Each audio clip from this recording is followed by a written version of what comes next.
धोखेबाज लड़की। अरे हमारा दिमाग खराब हो गया था जो बिना जाने परखे एक अजनबी लड़की को इतना बड़ा ऑर्डर दे दिया, वो भी एडवांस कैश के साथ। अरे तुम्हें पता भी है हम शहर के पुराने वाले पते पर तुम्हारा इंतजार करते रहे, ना तुम आई और ना तुम्हारा वो ऑर्डर आया। मैडम जी, सर जी, आप दोनों का गुस्सा बिल्कुल जायज़ है, लेकिन बात ऐसी है कि मैंने उस दिन आपको फ़ोन भी किए, आपने हमारा एक फ़ोन ना उठाया। फिर मैंने आपको एक मैसेज भी छोड़ा था कि हमारा ऑर्डर जब्त हो गया, आपने उसका भी कोई जवाब ना दिया। ऐसे मनगढ़ंत कहानियां मत सुनाओ। 100 की सीधी एक बात ये है कि हमने तुम्हें एडवांस के तौर पे पैसे दिए थे जो तुमने उड़ा दिए। नहीं, मैं कसम खा के बोलूं, मैं झूठ ना बोल रही, मैंने सच में आपको फोन किया था। तुम झूठ बोलो या सच, हमें कोई फर्क नहीं पड़ता। तुम हमारे पैसे हमें वापस दो, अभी के अभी।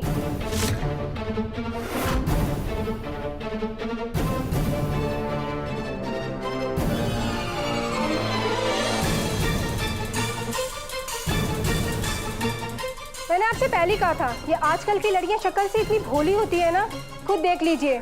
इतना कुछ सुनने के बाद भी इसने एक बार भी नहीं कहा कि मैं तुम्हारे पैसे वापस लौटा दूंगी। अरे देवी जी, छोरी ने मना भी ना किया कि वो पैसे ना देगी। अरे जाने भी है तू, इस राजघराने की बहुरानी है वो। थारे 20-30 हजार की उसको कोई जरूरत ना है, और इसके मन में चोर होता ना तो थारे पैसे लेके फुर्र हो जाती, थारे सामने खड़ी ना रहती इस तरह। ओ माता जी, अगर ये फरार हो जाती ना तो हम इसे ऐसे नहीं छोड़ते। अब लगता है पुलिस को बुलाकर मामला सुलझाना ही पड़ेगा। ओ भाई साहब, अब तक तो मैं थारे से ना बहुत तमीज से बात करूं, लेकिन अब अगर तूने पुलिस की धमकी दे दी है ना तो बुला पुलिस ने, बता दूंगी मैं सबने कि संतोष सिंह चौहान के कर सके। समझ गई, पूरा का पूरा खानदानी फ्रॉड है। अरे लोगों को ठग ठग कर राजमहल जो बना लिया है। एक्सक्यूज मी, हम सब लोग चुपचाप खड़े हैं, इसका मतलब ये नहीं है कि आप हम पे इल्जाम लगाती जाएंगी। और भूलिए मत, आप दोनों चंद्रिका सिंह चौहान के घर में खड़े हैं। तो इससे बात सच्चाई बदल जाएगी कि इस लड़की हमारे पैसे खाए हैं, और ये चौहान का डंका बजाना बंद करिए और पैसे लौटाइए हमारे। अरे तो वो मना कहाँ कर नहीं दिव्या मैडम, मैं बात करती हूँ। देखिए, हमारे से गलती हुई है, मैंने आपसे एडवांस में पैसे भी ले लिए और आपका ऑर्डर भी पूरा ना किया, लेकिन हमारा यकीन कीजिए, जैसे हमारे पास पैसे आएंगे ना, मैं आपकी पाई पाई चुका दूंगी। अभी हमारे पास 1 रुपया भी ना है, आपने जितने पैसे हमारे को दिए थे वो सब अचार बनाने में लग गए। तो मैं क्या करूं? मैं अपने पति के पैसे लेने आई हूँ और पैसे लेकर ही जाऊंगी। क्या हो रहा है ये?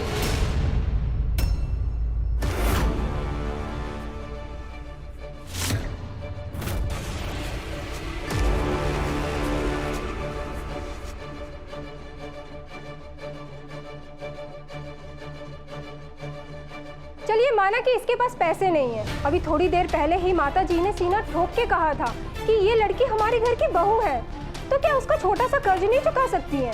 वैसे भी बिजनेस के पते पर तो चौहान हाउस का ही नाम लिखा था। क्या हुआ, आप इतना चुप क्यों हैं? या तो जवाब दीजिए या तो फिर मेरे पैसे।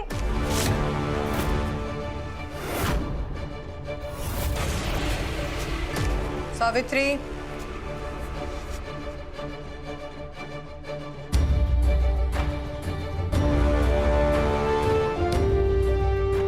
आप बिल्कुल सही कह रही है।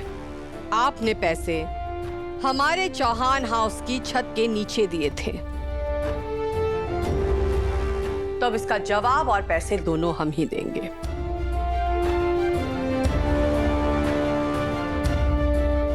हमने कहा था ना माजी साहब, आज नहीं तो कल वसुधा को हमारी मदद लेनी ही पड़ेगी।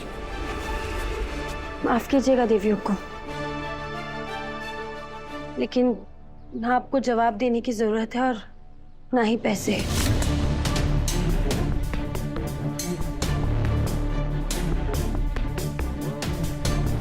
यो बिजनेस मारा है, यो संघर्ष भी मारा है। एडवांस के तौर पर पैसे लेने की गलती मैंने की। 100 किलो के अचार का ऑर्डर लेकर चूक मारे से हुई। लाइसेंस के बारे में मारे को पता ना था, गलती मारे से हुई। ये जवाबदारी भी हमारी है और जिम्मेदारी भी हमारी है, इसलिए इनके पैसे मैं खुद इन्हें लौटाऊंगी।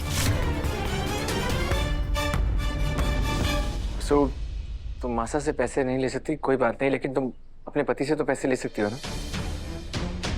तुम ही कहती हो कि हम सुख दुख के साथी हैं। जब मेरा दुख तुम्हारा हो सकता है तो मेरे पैसे तुम्हारे क्यों नहीं हो सकते? हे भगवान, ये घर है या रंगमंच? जिसको देखो डायलॉग बाजी में लगा हुआ है। देव सर, आप हमारे सुख दुख के साथी हैं, सिर्फ इस जन्म में ना, हर जन्म के लिए। लेकिन आज की ये लड़ाई हरी अकेले की है, क्योंकि ये लड़ाई हरी पहचान की है। कि आप ना चाहेंगे कि हरी अपनी कोई पहचान बने? वसुधा, स्वाभिमान और अहंकार में सिर्फ रत्ती भर का फर्क होता है। और आज तक हमारे चौहान हाउस के चौखट पे कोई लेनदार ऐसे हंगामा करने के लिए नहीं आया है।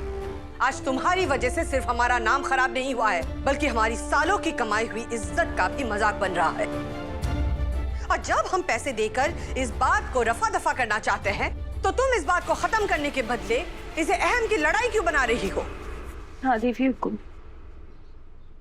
ये लड़ाई हमारे अहम की ना, हमारे आत्मसम्मान की है। अगर आप हमारी जगह होती तो किसी और से पैसे ले लेती।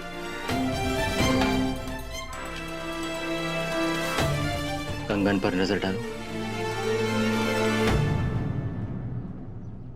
देखिए, हमारे पास ना इतना फालतू समय नहीं है। ये फैमिली ड्रामा ना हमारे जाने के बाद करना। अगर इस वक्त तुम्हारे पास पैसे नहीं है ना, तो तुमने जो ये अपने हाथों में कंगन पहन रखा है ना, इसे दे दो। और मैं कोई लुटेरी नहीं हूँ, मैं इसे सिर्फ अमानत के तौर पे रखूंगी। पैसे देना और अपने कंगन ले जाना।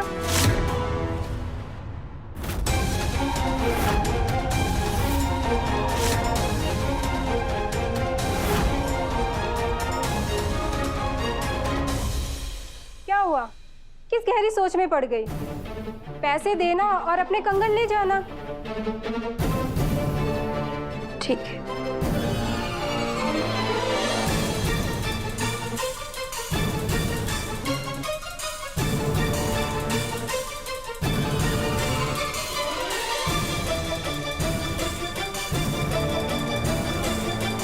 वो कंगन हरी देवी हुकुम का आशीर्वाद है।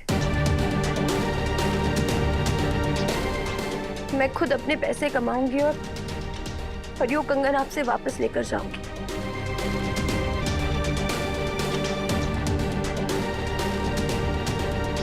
तब तक के लिए आप हमारी वो अमानत रखिए। हाय मरा राम जी, इन कंगन पर तो सालों से मारी नजर थी। अगर यो बाहर वाली इसे लेकर गई और पैसे मिलने के बावजूद भी इसे ना लौटाया तो? और अगर लौटा भी दिया फिर भी पहन कर तो इतरावेगी और नौकरानी ये। ना ना सारिका, अपने दिमाग की बत्ती जला दे, कुछ कर।